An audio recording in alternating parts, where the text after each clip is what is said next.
শ্রীলঙ্কা একটা পাহাড় আছে কলম্বো থেকে অনেক দূর। ওই পাহাড়ের চূড়ায় সাইয়েদনা আদম আলাইহিস সালামের ফুটপ্রিন্ট আছে।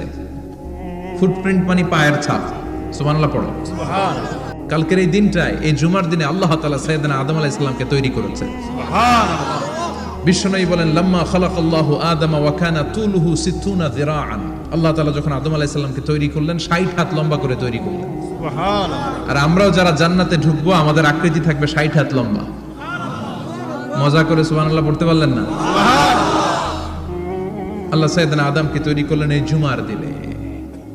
আবার সাইয়েদনা আদম আলাইহিস সালামকে পৃথিবীর বুকে তিনি পাঠিয়ে দিয়েছিলেন এই জুমার দিনে। সুবহানাল্লাহ। কুল নাহবিতু মিনহা জামিআ, O Adam go down with your wife, তোমার স্ত্রী হাওয়াকে নিয়ে পৃথিবীতে নামো। সাইয়েদনা আদম আলাইহিস সালামকে আল্লাহ তাআলা পাঠিয়েছিলেন শ্রীলঙ্কার একটা পাহাড়ে, অ্যাডামস পিক। ওখানে ঐতিহাসিকভাবে প্রমাণিত, এটা হাদিসে নেই, কুতুবুত তারিখে এসেছে।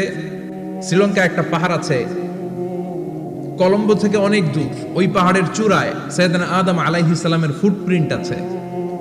ফুটপ্রিন্ট মানে পায়ের ছাপ। সুবহানাল্লাহ পড়ো। সুবহানাল্লাহ। তো যেদিন আদম আলাইহিস সালামকে আল্লাহ ওখানে পাঠিয়ে দিয়েছিলেন ওই দিনটা ছিল জুমার দিন। সুবহানাল্লাহ নাই? সুবহানাল্লাহ। সুবহানাল্লাহ বাড়িতে যায় বলেন। সুবহানাল্লাহ। চিল্লায় পড়েন আল্লাহু আকবার। আল্লাহু আকবার।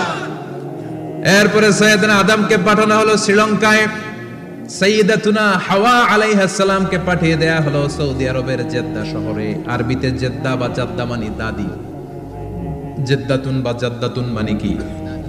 দাদি। হাওয়া আলাইহিস সালাম আমাদের সবার দাদি, ঠিক কিনা? ওনার নামে এই শহরের নাম। বছরের পর বছর সাইয়েদনা আদম আলাইহিস সালাম এবং হাওয়া আলাইহিস সালাম আল্লাহর কাছে ক্ষমা চাইলেন, আল্লাহ ভুল করে নিষিদ্ধ গাছের ফল খেয়েছি, তুমি মাফ করে দাও।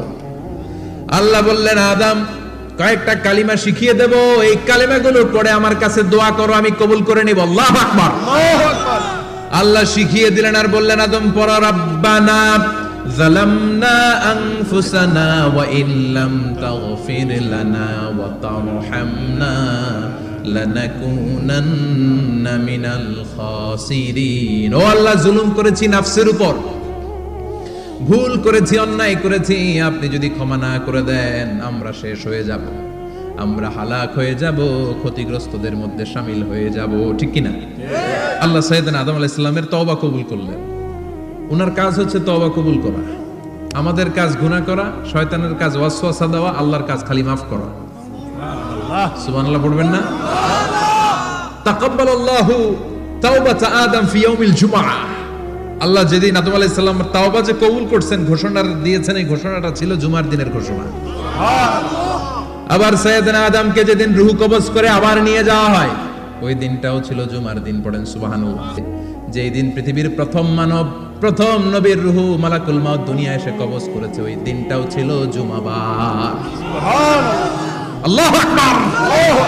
আবার বিশ্বনবী বললেন লা তাকুমুস সাআহ ইল্লা ফি ইয়াউমিল জুমআহ ইযা যুলজিলাতিল আরদু জিলজালাহা ওয়া আখরাজাতিল আরদু আসফালাহা ইযা রুজ্জাতিল আরদু রাজ্জান ওয়া বুসাতিল জিবালু বাসসা।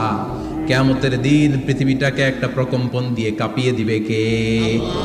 মারাত্মক একটা ঝাঁকুনি দিবে আল্লাহ, পুরো পৃথিবীটা কেঁপে ভেঙে চুরে খান খান হয়ে যাবে।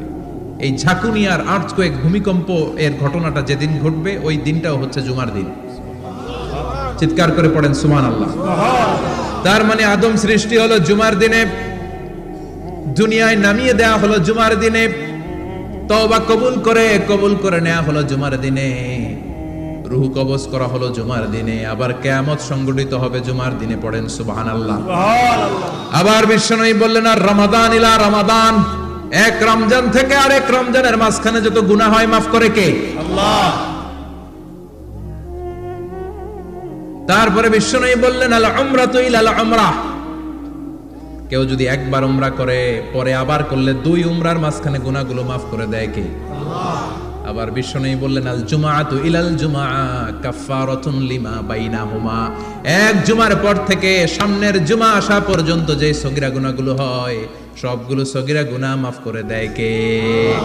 রজব শাবানে বরকতে দাও, রমজান মাসে গুনাহ ঝড়াও, সপ্তাহ জুড়ে তুমি বরকত দাও, জুমার দিনেতে গুনাহ ঝড়াও, রজব শাবানে বরকত দাও, রমজান মাসে গুনাহ ঝড়াও। ঠিক কি না?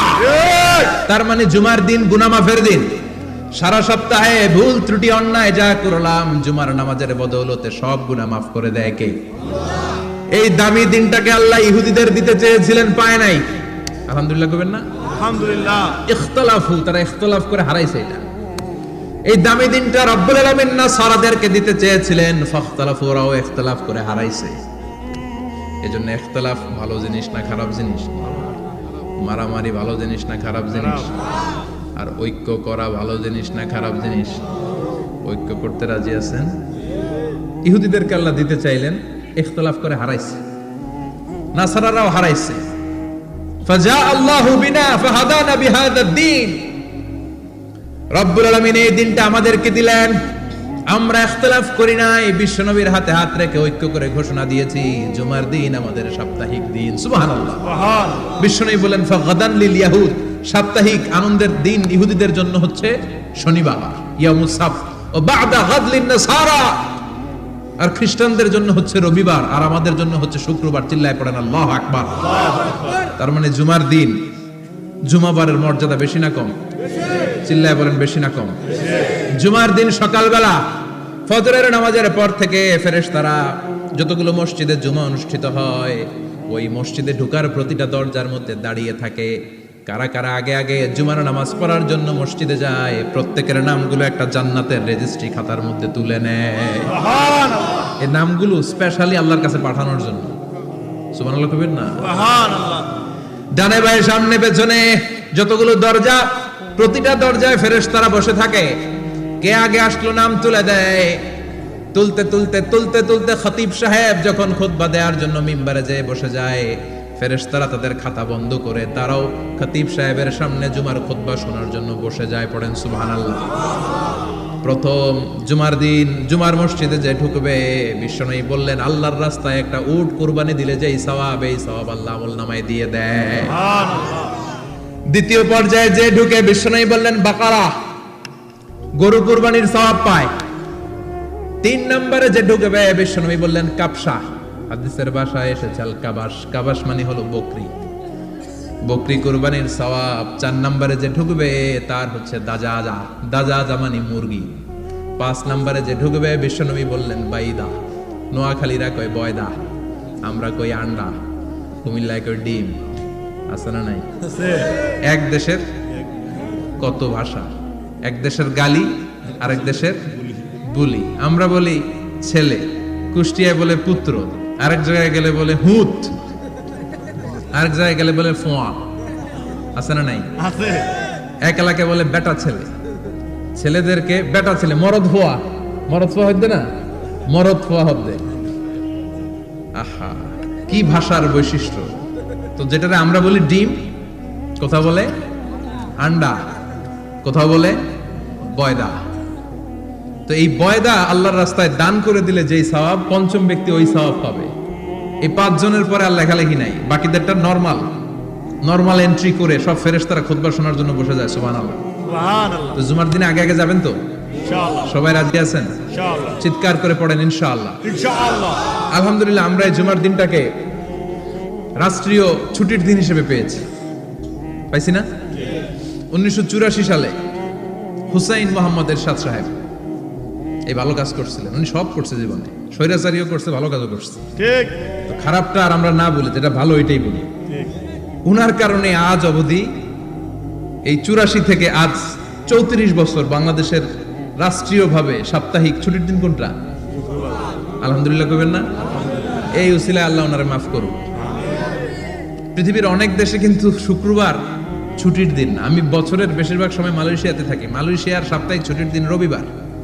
খ্রিস্টানদের সাথে অনেক বিজনেস তাদের মেনটেন করতে হয়, তো তারা যদি শুক্রবারে ছুটির দিন করে তাহলে সপ্তাহে 2 দিন ব্যবসা বাণিজ্য কাটা পড়ে যায়। নিজেদের কারণে শুক্রবার বন্ধ, যাদের সাথে বিজনেস ওদের কারণে রবিবার বন্ধ। আমরা আলহামদুলিল্লাহ আল্লাহর দয়ায় পবিত্র দিনটাতে পেয়েছি জুমাবার। আলহামদুলিল্লাহ পড়েন আলহামদুলিল্লাহ। এজন্য বিশ্বনবী বললেন খবরদার এদিনের নামাজ মিস করো না। মান তারাকা সালাসা জুমাইন তাহাউনান, গাফলতি করে টানা 3টা জুমা যেই ব্যক্তি মিস করলো, তাবা আল্লাহু ফি কলবিহি, রব্বুল আলামিন ওই লোকটার অন্তরের মধ্যে মোহর মেরে দেয়। ওয়া কুতিবা ফি জুমরাতিল মুনাফিকিন, মুনাফিকদের খাতায় তার নাম তুলে দেয়।